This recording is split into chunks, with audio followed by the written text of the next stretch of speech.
Hello viewers, so welcome to my YouTube channel. I still remember my humble self, MC Bernardino. Today's video, I decided to bring it to you at the Queen's Park. This is Ontario Legislative House, where they make regulation for Ontarians. This is where the politicians are. So that's why I decided to bring this video to you here today. And right behind me, you have the epitaph of MacDonald. That's the first English Prime Minister of Canada. That's the epitaph right behind me. So on today's episode, I'll be telling you about immigrants, blacks in Canada. Are they welcome in Canada? Is there racism in Canada? Just like we have it in the States where George Floyd was killed. What is really happening in Canada? Are there also systemic racism? That's what I'll be telling you today. So you want to hang on tight, stay tuned, call everybody around you, because today I'll be telling you if truly there's racism in Canada. So you want to hang on tight, stay tuned, I'll be back. So you're welcome back. So for those that are new on this channel, probably you just subscribe on this YouTube channel. You're welcome to this YouTube channel. Without you guys, this channel is absolutely nothing. Thank you very much. And for those of you that have been coming over and over, you haven't made up your mind to subscribe, please take some few minutes, subscribe to this YouTube channel. There's a notification bell beside it. Click on it so that anytime I drop a video, you'll be among the first to get it. All right, so today I want to tell you, I want to allay some people's fear regarding immigration, regarding racism in Canada, the systemic racism as we witnessed in the States, the death of George Floyd.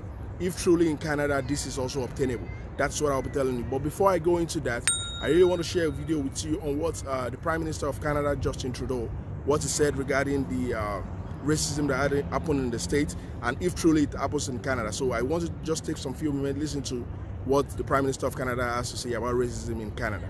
I want to start by addressing the situation that's unfolding south of the border, which is also having an impact here at home. For far too many Canadians, the images and stories coming out of the US are all too familiar. As a country, we can't pretend that racism doesn't exist here. Anti-black racism is real. Unconscious bias is real.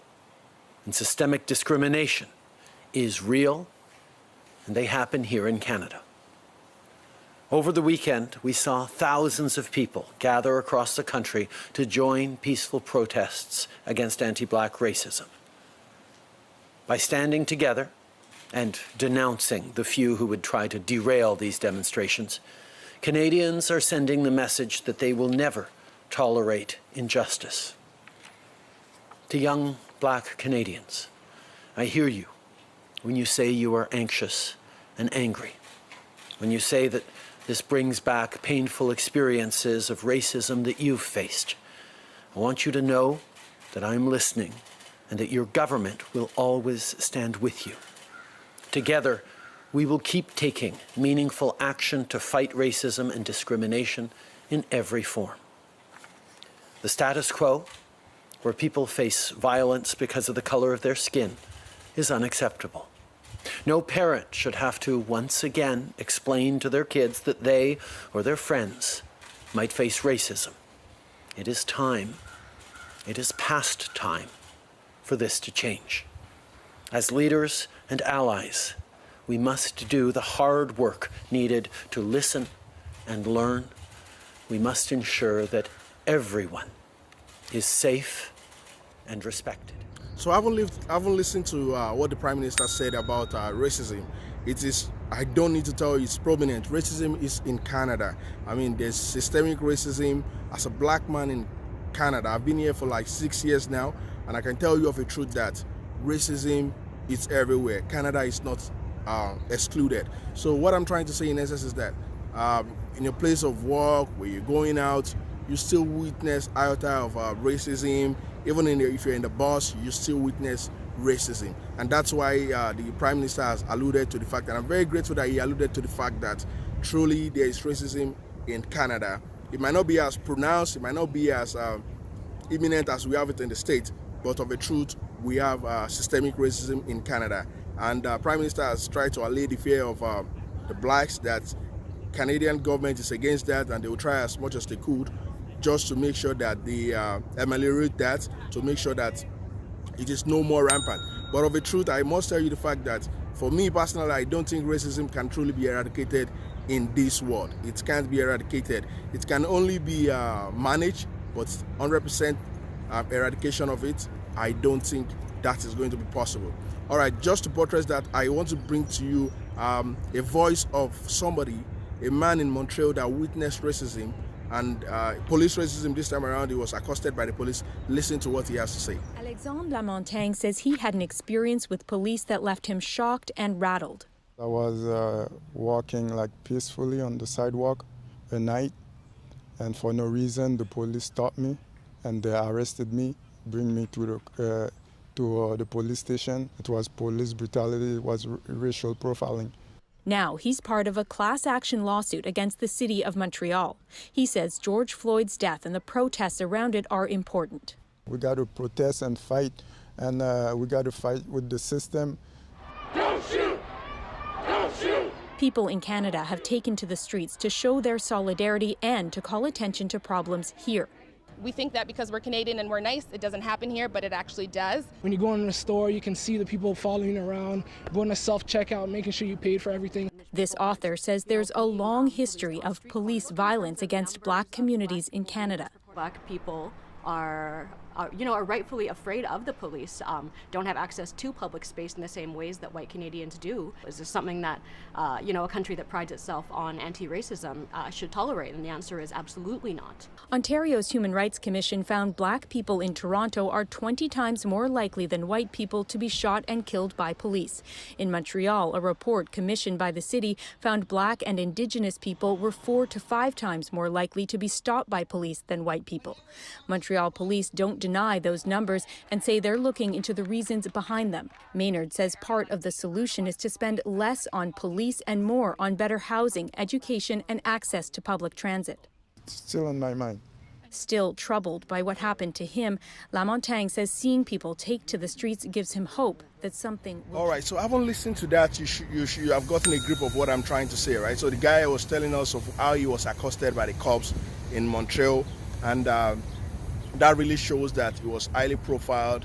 And also based on statistics, it shows that police are more likely to stop a Black man 20 times than stopping a white man. The fact that you can prove fact that when you go online, information are there to prove that. In addition to this, I also want you to listen to the former Minister of Immigration, who is the only Black man in the Prime Minister's cabinet, one of the ministers, the only Black man. He was former Minister of Immigration and now is the Minister of Families and the Children Development and Social Development. So listen to what he has to say regarding racism in Canada. Anti-Black racism, especially the systemic kind, holds many of our fellow Canadians back, and we need to acknowledge that, we need to deal with it so that we can have those individuals and our community fully participate in Canadian society. We need to create the space for those conversations. We need to hear about the reality of Black youth in our urban centers, for example.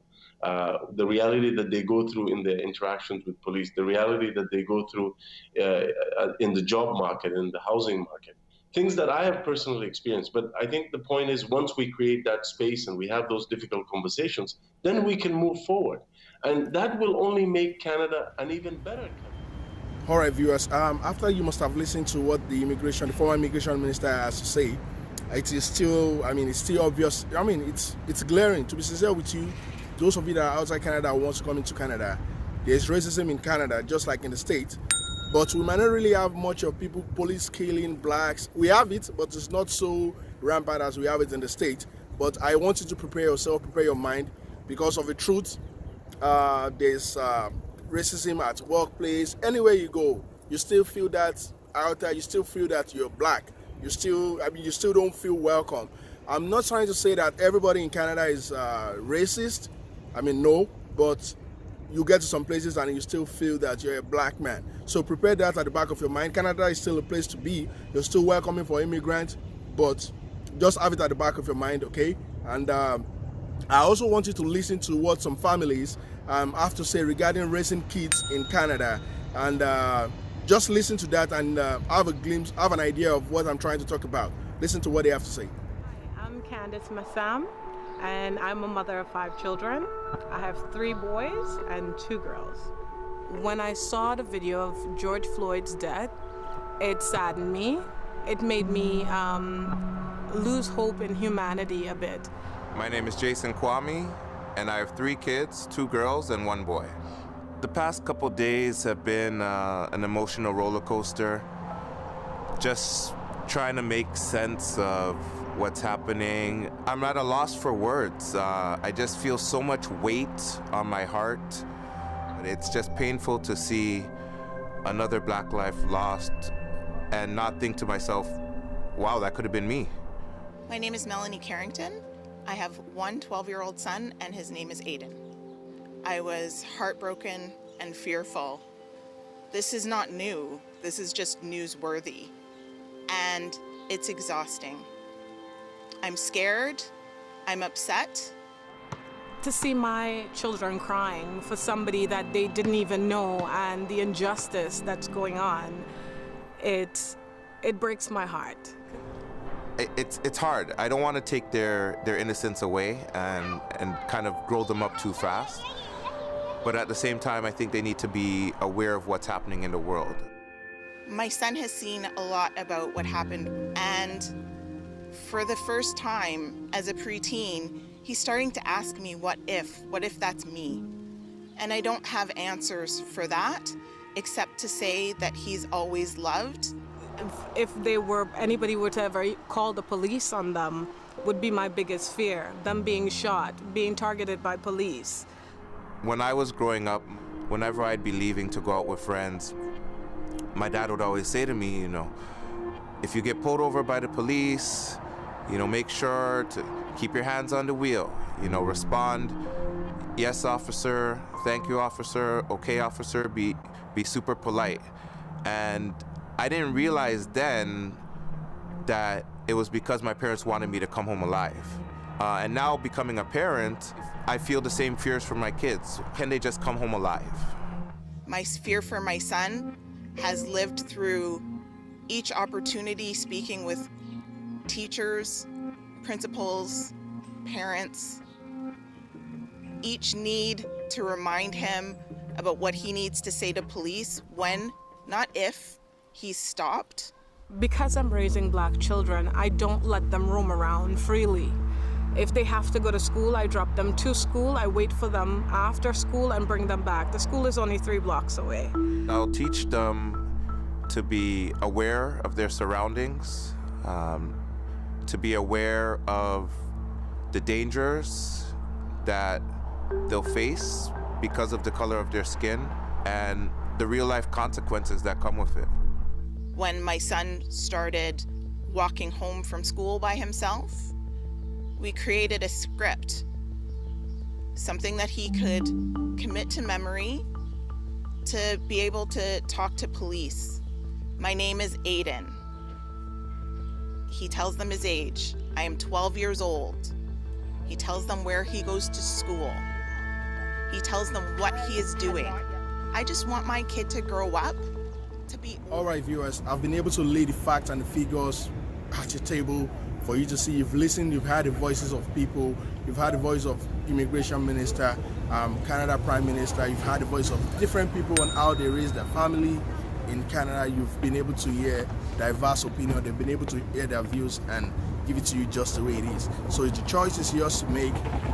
It's left for you to make a choice on if you want to come into Canada. For me to be truthful with you, there's racism in Canada, but it's not as severe as we have it in the States. I mean, the killing by the cops here are a little bit more decent, but they are not without fault anyway. So it's left for you to make a choice based on this information.